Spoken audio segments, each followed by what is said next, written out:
So this is almost similar to the other problem that we did, except I think I'm going to try a different approach. Remember that the log base b of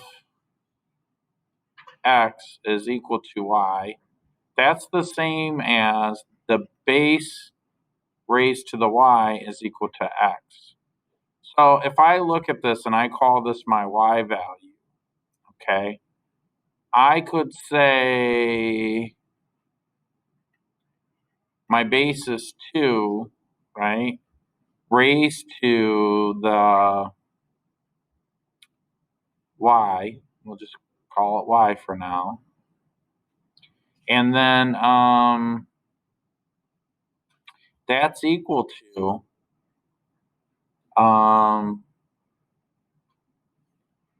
x minus 1.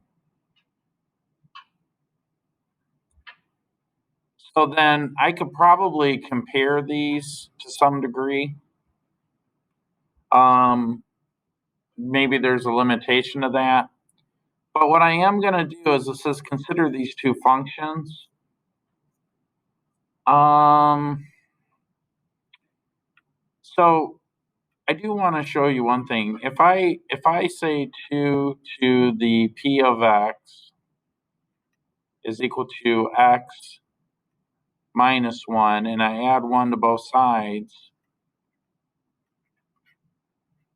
I get that 2 to the p of x plus 1 equals x.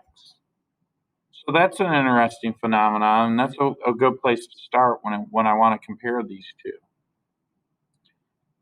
So what is the x-intercept?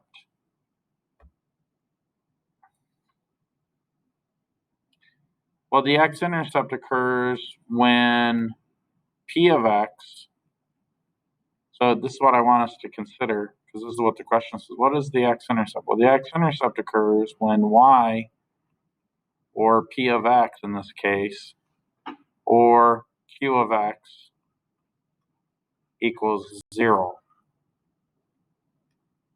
Okay? So on q of x, I could say q of 0, or actually I got to go backwards. I'm going to, what value does 2 to the x minus 1, when does that equal 0?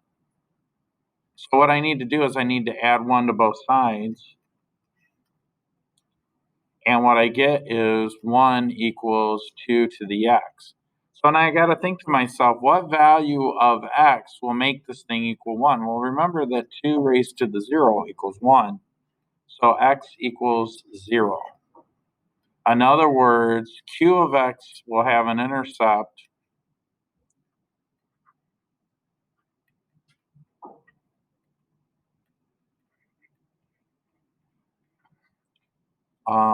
q of x will have an intercept. Their x-intercept occurs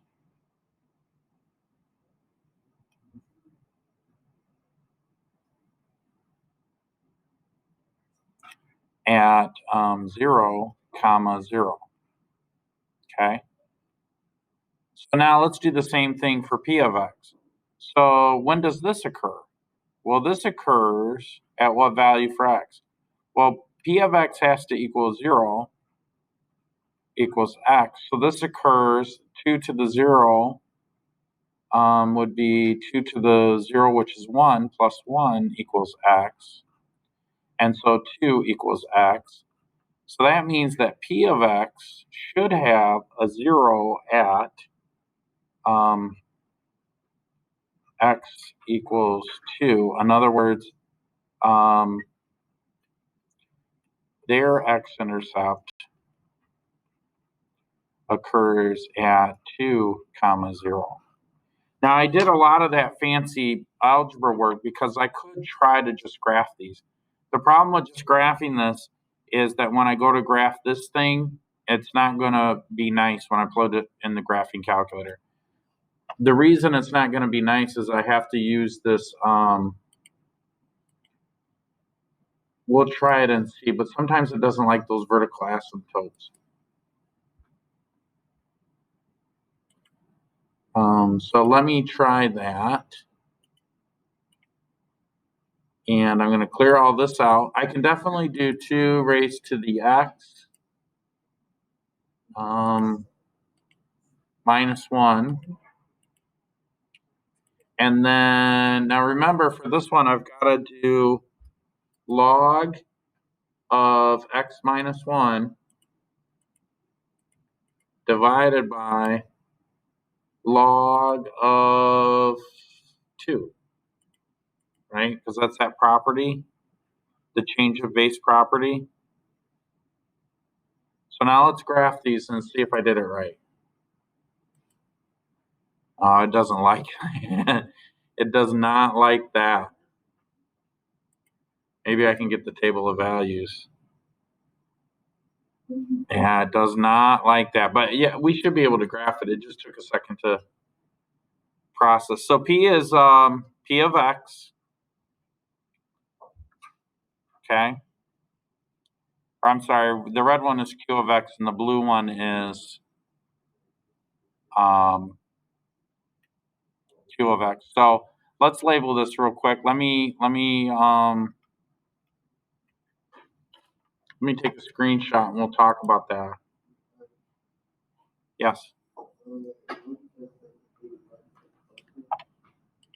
What's that? Hold on 1 second. I'm recording a video. I'll be done in just a second. So, and then I'll help you. So this x-intercept, that's for Q of x, right? We said that that occurred at 0, 0. And then this one, this is at 2, 0. So if I were to write a statement about that, what I would say is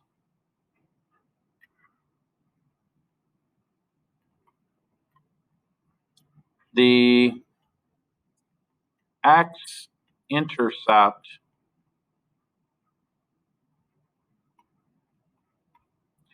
of P is greater than the x-intercept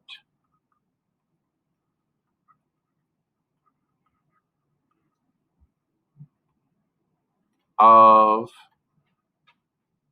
Q. Okay? And that's it. So we did all that work. We did it algebraically, and then we did it graphically, and everything matched up. And we got lucky on that one. Graph.